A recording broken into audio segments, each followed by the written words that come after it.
In this video, I'm going to show you how you can turn off previews on Netflix. Now, typically Netflix by default makes it possible to preview videos. For instance, if you just hover over any TV show and point at it, you can see it will begin to play. However, if you want to put this off, it's pretty simple. We can do this in Netflix.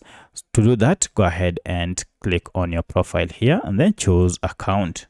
Under account, head down under quick links and choose this option called edit settings. Now under edit settings, scroll down until you see the option called playback settings. Now this will open a page where you can manage now autoplays, and go to the second option here, autoplay previews while browsing on all devices.